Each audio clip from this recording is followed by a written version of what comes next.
بس میں زیادہ زحمت نہ دیتے ہوئے مجھے آج آپ کے سامنے پیش کرنا ہے سورہ کوثر کیا ہے۔ سورہ کوثر سب سے قرآن کا مختصر سورہ، مکے میں نازل ہوا، اور جب تمام کے تمام عرب رسول خدا سے مقابلے پہ اترنے لگے، اللہ سبحانہ و تعالیٰ نے ایک چیلنج پیش کیا، کہا کہ اے میرے حبیب کہہ دیجئے کہ اگر تم سمجھتے ہو کہ میرا حبیب نبی نہیں ہے فَأْتُوا بِمِثْلِ هَذَا الْقُرْآنِ، تو اس قرآن جیسی ایک کتاب لا دو۔ اللہ نے کہا پوری کتاب تو بہت زیادہ ہے، فَأْتُوا بِعَشْرِ سُوَرٍ مِّن مِثْلِهِ، قرآن کے سوروں جیسے صرف 10 سورے لا دو۔ 10 سورے بھی بہت زیادہ ہیں۔ فَأْتُوا بِسُورَةٍ مِّن مِثْلِهِ وَادْعُوا شُهَدَاءَكُم مِّن دُونِ اللَّهِ، اللہ کے علاوہ جس کو چاہو اے مشرکین اپنی مدد کے لیے بلا لو۔ ایک سورہ قرآن کے سوروں جیسا لا کے دکھا دو۔ اب سب سے مختصر سورہ نازل ہوا، سورہ کوثر نام رکھا گیا۔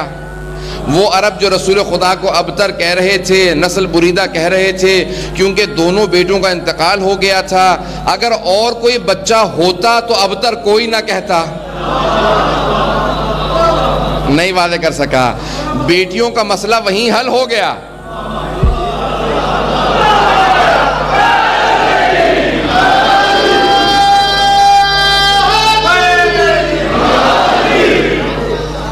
کیونکہ سب نے لکھا ہے کہ دوسری 3 بیٹیاں اعلان رسالت سے پہلے پیدا ہوئی تھی،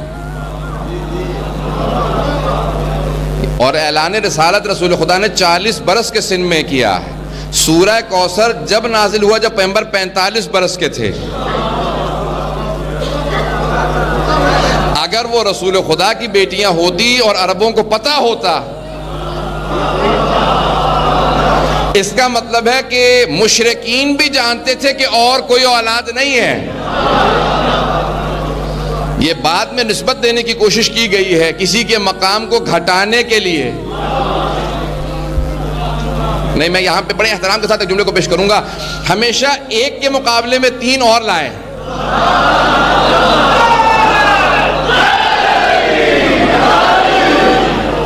ساتھ ساتھ چلتے رہیے گا۔ تو ایک مرتبہ ماحول بنا، پیغمبر اسلام نے کہہ دیا، کہا کہ اے مشرکین، بس دیکھیں جب انہوں نے کہا نا ابتر نسل بریدہ اور کوئی بیٹا نہیں، 2 بیٹے ہوئے تھے اعلان رسالت کے بعد، قاسم و عبداللہ، یہ سب نے لکھا ہے کہ پہلے جب پیغمبر اسلام 25 برس کے تھے شادی ہوئی، 30 برس تک کوئی اولاد نہیں تھی۔ سب شیعہ سنی مورخین نے، حتیٰ کفار نے جنہوں نے رسول خدا پہ لکھا ہے کہ 30 برس کے ہو گئے تھے، اولاد نہیں تھی۔ جب مولا مشکل کشا کی ولادت ہوئی تو کہا کہ چچا جان آپ نے مجھے پالا تھا، اسے میں پالوں گا۔ 30 برس کے تھے، ایک مرتبہ مولا مشکل کشا کو لیا، گھر لے گئے، اور سب کفار نے بھی لکھا ہے کہ اسی لیے جناب ختم مرتبت کو، جناب خدیجہ کو مولا مشکل کشا سے زیادہ محبت تھی کہ پالا انہوں نے تھا۔ 5 برس انہیں پالا، اب ہو گئے 35 برس کے۔ اب وہ لوگ کہتے ہیں 35 برس سے 40 برس، 5 سال کی مدت میں، سوال آپ سے کروں گا جواب نہیں دوں گا، آپ کی حسن سماعت یہیں سے واضح ہو جائے گی کتنی حسن سماعت ہے۔ وہ کہتے ہیں کہ پہلے 10 سال میں کوئی اولاد نہیں ہے، اب 35 برس سے 40 برس، اعلان رسالت سے پہلے اور 35 کے بعد 5 سالوں میں 3 بیٹیاں پیدا ہوئیں، جوان ہوئیں، شادیاں ہوئیں۔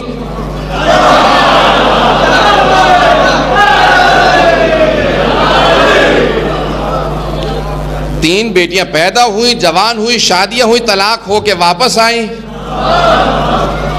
اگر ممکن نہ ہو تو میرے لیے انشاءاللہ تعالی وضاحت کی ضرورت نہیں ہے، میں آگے بڑھنا چاہتا ہوں۔ اب 45 برس کے ہوئے، سارے مکے میں بات پھیل گئی، اعلان رسالت ہو چکا اور دعوت ذی العشیرہ ہو چکی، اعلان کھلے عام ہو چکا کہ اب رسول خدا کوئی ہیں، اور انہوں نے اعلان کر دیا قرآن اللہ کا کلام ہے۔ اب بڑے بڑے سورے نازل ہو رہے تھے، ایک سب سے مختصر سا سورہ آیا، اور اس کے اندر جو الفاظ سے وہ کسی اور سورے میں ہیں ہی نہیں۔ میری محنت کو ضائع نہ کیجیے گا، میں جانتا ہوں میں تھوڑا سا تیز چلتا ہوں، لیکن میں رک نہیں پاؤں گا، تیزی میری بڑھتی جائے گی، ساتھ ساتھ آپ بھی چلتے جائیے گا۔ اس سورے کے اندر، سب سے مختصر سورے کے اندر جو آیات نازل ہوئی ہیں، وہ الفاظ کسی اور سورے میں آئے ہی نہیں ہیں۔ انگریزی میں کہتے ہیں یونیک، اردو میں کہتے ہیں منفرد۔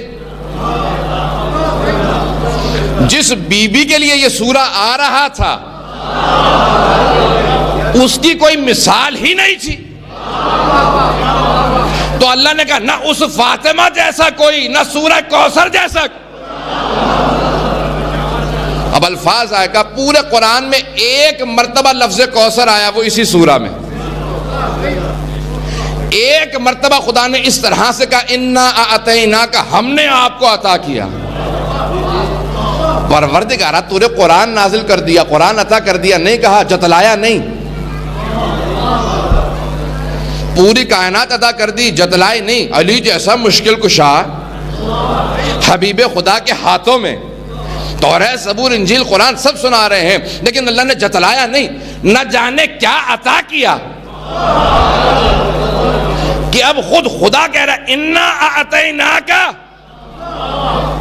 اور یہ بھی نہیں کہتا میں نے عطا کیا، کہ ہم نے آپ کو کوثر عطا کر دیا. اب کوئی ایسی بی بی ہے کہ خدا کو ناز ہے میں نے حبیب کو عطا کیا؟ کوئی ایسی چیز عطا کی ہے کہ خدا عطا کرنے والا ناز کرے، فخر سے کہے کہ حبیب ہم نے آپ کو عطا کیا. اب لفظ کوثر ایک بار انا اعطیناک، یہ پورے قرآن کے اندر کہیں اور نہیں ہے. فصلی لربک ونہر، یہ ونہر پورے قرآن میں اور کہیں نہیں. پتہ نہیں ہے ساتھ کہ نہیں ہے. انا شانئک ھو الابتر، یہ بھی پورے قرآن میں اور کہیں نہیں ہے. بے شک کہ آپ کا دشمن ہی نسل بریدہ ہے. کسی ابو لہب نے کہا تھا، سب سے پہلے ابو لہب نے کہا تھا عتبہ شیبہ، بھئی یہ تین ہر جگہ میں کیا کروں اب. انہوں نے کہا تھا ابتر، معاذ اللہ اب رسول خدا کو کہہ دیا تھا. اب حبیب خدا، رسول خدا، رحمت للعالمین ہے. دل میں بات آئی تھی، خدا سے نہیں کہا تھا. جانتے تھے اگر خدا سے شکوہ کروں تو عذاب آ جائے گا. گزشتہ انبیاء چھوٹے نبیوں نے شکوہ کیا تو عذاب آ گئے. یہ سب سے بڑے نبی تھے، کا شکوہ نہیں کروں گا. لیکن خدا دلوں کے بھید جانتا ہے. کہا حبیب آپ کے دل میں بات آئی ہے، آپ کو ابتر کہا انا اعطیناک الکوثر، ہم نے آپ کو کوثر عطا کیا. کوثر کے معنی کیا ہے میں ترجمہ نہیں کروں گا. کوثر کے معنی کیا ہے بس آخری آیت کو دیکھ لیں، کوثر سمجھ میں آ جائے گا. انا شانئک ھو الابتر، بے شک آپ کا دشمن ہی نسل بریدہ ہے. یہی ہوا، دو بیٹے تھے، دونوں کو بھیڑیا کھا گیا. وہ دیکھتا رہا جوان بیٹوں کو بھیڑیا کیسے کھا جاتا ہے. کہا یہ وہ بھیڑیا نہیں تھا، یہ اللہ نے بھیجا تھا. کہا تو نے میرے نبی کو ابتر کہا. بس ایک مرتبہ ایک چھوٹا سا سورہ نازل ہوا. گھر میں آنے والی بی بی نے نہ جانے پیغمبر اسلام کے ہاتھوں میں آغوش میں کس طرح سے کلمہ پڑھا. ایک مرتبہ جملہ کہا اشہد ان لا الہ الا اللہ و ابی. بس ایک بی بی ہے جس نے یہ نہیں کہا کہ وہ محمد الرسول اللہ. جملہ ضائع کیا آپ نے. کہ وہ ابھی میں گواہی دیتی ہوں میرے بابا اللہ کے رسول ہیں.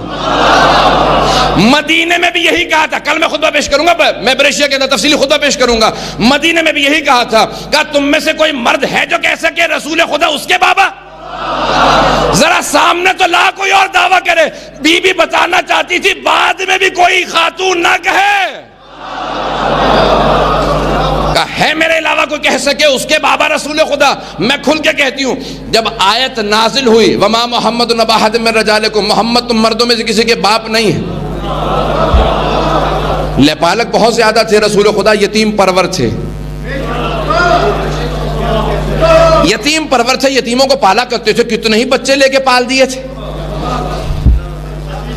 زید کو پالا، جس کو پالا تھا اب سب کہنے لگے بابا جان. اللہ نے کہا وما محمد نبا احد من رجالکم، محمد تم مردوں میں سے کسی کے باپ نہیں ہے. خبردار کسی نے یا ابتے کہا، خبردار کسی نے بابا جان کہا. ایک مرتبہ آیت نازل ہوئی، اب سب نے یا رسول اللہ کہنا شروع کر دیا. جیسے جناب خاتون جنت کے گھر میں داخل ہوئے، بی بی نے ایک مرتبہ کہا یا رسول اللہ. کہا فاطمہ آج کچھ مزاج بدلا ہوا ہے. کہا بابا جان آپ ہی نے تو کہا ہے قرآن میں سورہ نازل ہو گیا، سورہ احزاب میں آیت نازل ہو گئی کہ اب کوئی بابا جان نہیں کہہ سکتا. کہا یہ سب کے لیے ہے، آپ کے لیے نہیں. اب اگر رسول خدا نبی ہیں، معصوم ہیں جو کہ ہیں، تو پھر کہنا چاہیے تھا یہ بیٹیوں کے لیے نہیں. انہوں نے نہیں کہا بیٹیوں کے لیے نہیں، کہا بس آپ مستثنا ہیں. صرف آپ کو ایکسیپشن قرار دیا گیا ہے، آپ استثناء ہیں. آپ کہیں گی یا ابتا، آپ کہیں گی بابا جان، نواسے کہیں گے نانا جان. اور اگر نواسے ہوتے وہ بھی کہتے بھی ہم کیوں نہیں نانا کہہ سکتے. جملے ضائع ہو رہے ہیں میرے. سارے نواسے کہتے ہیں نانا جان یہ ان کے لیے ان دونوں کے لیے کیوں ہے؟ کل پیش کروں گا تفصیلی میں. اللہ تعالیٰ ایک مرتبہ سورہ کوثر نازل ہوا, بڑا مختصر سا سورہ, دیکھ لیجیے ذرا شان نزول دیکھ لیں, انشاءاللہ بات واضح کروں گا آپ کے سامنے. ایک مرتبہ سورہ, مختصر سا سورہ, رسول خدا نے کہا ذرا لکھو اسے اور خانہ کعبہ میں لٹکا دو. یا رسول خدا سورہ بقرہ, اتنے لمبے سورے موجود تھے, کوئی لمبا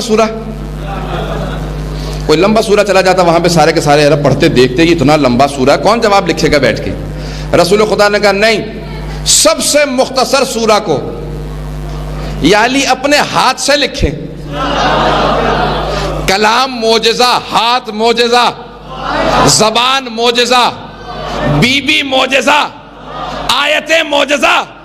اب کون معجزے کا جواب لے کے آیا؟ چلا سورہ یہاں سے خانہ کعبہ کی طرف.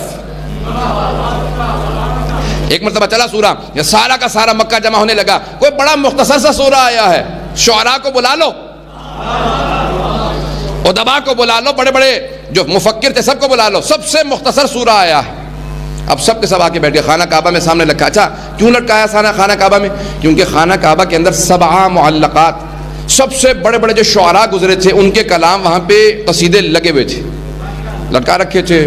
امراء القیس کا قصیدہ, سب بڑے بڑے شعراء کے قصیدے وہاں پہ تھے کہ ان سے بہتر ابھی تک کسی نے کلام نہیں کہا, جس کی وجہ سے عرب اپنے پہ فخر کرتے تھے ہم عرب ہیں, اور باقی سب عجم ہیں. وہ سارے سورے وہاں پہ لٹکے ہوئے تھے. اب ایک مرتبہ مختصر سا سورہ وہاں پہ, سب سے مختصر سورہ لٹکا دیا گیا. سارے عرب جمع ہو گئے, جواب لکھنے کی کوشش کرنے لگے. عربوں کے ایک شاعر کا نام تھا شعشع, شین عین شعشع. وہ پورے سال کلام نہیں کرتا تھا, بولتا نہیں تھا, کہیں ایسا نہ ہو میری فصاحت و بلاغت میں حرف آنے لگے, ایسا نہ ہو لوگوں سے بات کروں میرے فصاحت و بلاغت کم ہو جائے. تو کلام نہیں کرتا تھا. سال میں ایک میلہ لگتا تھا جہاں سارے عرب جمع ہو جاتے تھے, وہاں وہ کھڑے ہو کے اپنے قصیدے سناتا تھا. سب کہتے تھے اس سے فصیح و بلیغ کوئی نہیں. ابھی نہج البلاغہ نہیں آئے تھے. میں ساتھ ساتھ چلتے رہیے گا. تو ایک مرتبہ شعشع کے پاس گئے, کہا کہ سورہ کو اتارو. سورہ کو اتارا گیا, اتار کے شعشع کے پاس لے کے گئے. اب وہ بولتا نہیں ہے, ذہنوں میں رکھیں.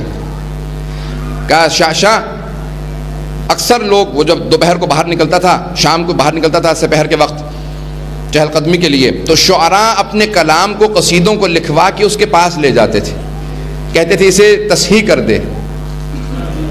وہ قلم اٹھاتا, پڑھتا, بولتا تو تھا نہیں,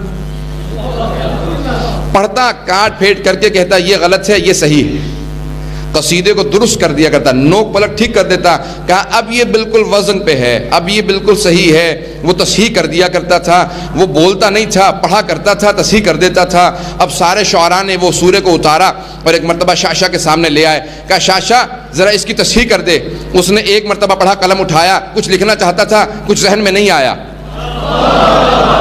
دوسری مرتبہ پڑھا, تیسری مرتبہ پڑھا. جب 3 مرتبہ پڑھ لیا تو ایک مرتبہ وہ شعشع جو بولتا نہیں تھا بول اٹھا, ما ھذا من کلام البشر, یہ بشر کا کلام نہیں ہے.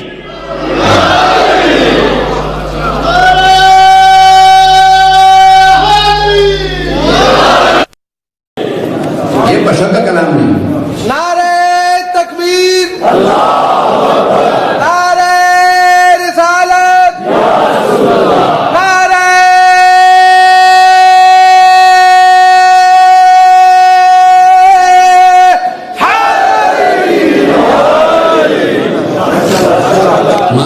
کلام البشر, یہ بشر کا کلام نہیں ہے. امریکہ کا ایک پروفیسر ہے تھامس مکیلوین کے نام سے, میں بڑی علمی بہت لمبی تھوڑی گفتگو نہیں کروں گا. تھامس مکیلوین بہت بڑا پروفیسر ہے ادیان پہ, تقابل ادیان پہ, کمپیریٹو اسٹڈیز میں. اس نے قرآن پڑھنا شروع کیا, پڑھتے پڑھتے اتنا مبہوت ہوا کہ کہا میں جس نے یہ قرآن جمع کیا ہے اس کے دین کو سیکھنا چاہتا ہوں. وہیں سے اسلام کی طرف آیا, اہل بیت کی طرف آیا, اور اس نے اعلان کر دیا میں مسلمان ہونا چاہتا ہوں.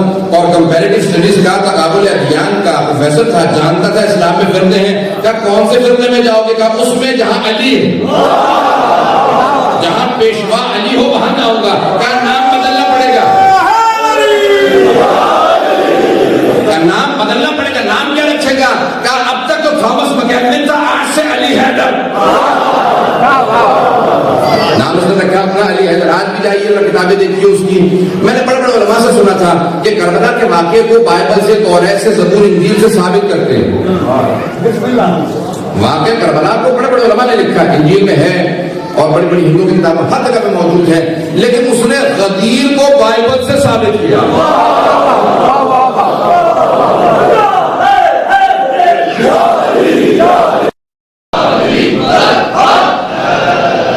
اور فرمایا اس نے باقاعدہ غدیر کو ثابت کیا. وہ کہتا ہے میں مانتا ہی نہیں ہوں کہ کوئی قرآن کا صحیح ترجمہ کسی بھی زبان میں ہو، اول سے آخر تک پڑھے اور مسلمان نہ ہو ہی نہیں سکتا کہ اول سے آخر تک پڑھے اور مسلمان نہ ہو. اس نے کہا پھر میں یہ بھی نہیں مانتا کوئی نہج البلاغہ کا کچھ حصہ پڑھ لے، پوری نہیں کہ کچھ حصہ پڑھ لے اور شیعہ نہ ہو. یہ ہے ہمارے ائمہ علیہ السلام. حضرات اپنے ذرا کچھ کوشش کیجئے، کبھی تھوڑا سا وقت نکال کے نہج البلاغہ کا چاہے ایک سطر پڑھیں ضرور. ہم کس امام کے ماننے والے ہیں، ہم کس قرآن کے ماننے والے ہیں. ذرا انبیاء کے، ہمارے اپنے قرآن کو، نہج البلاغہ کبھی ہو سکے کم از کم ایک دو سطریں ضرور دیکھ لیا کیجئے. یہ دوسروں کے لیے نہیں، ہمارے لیے ہے.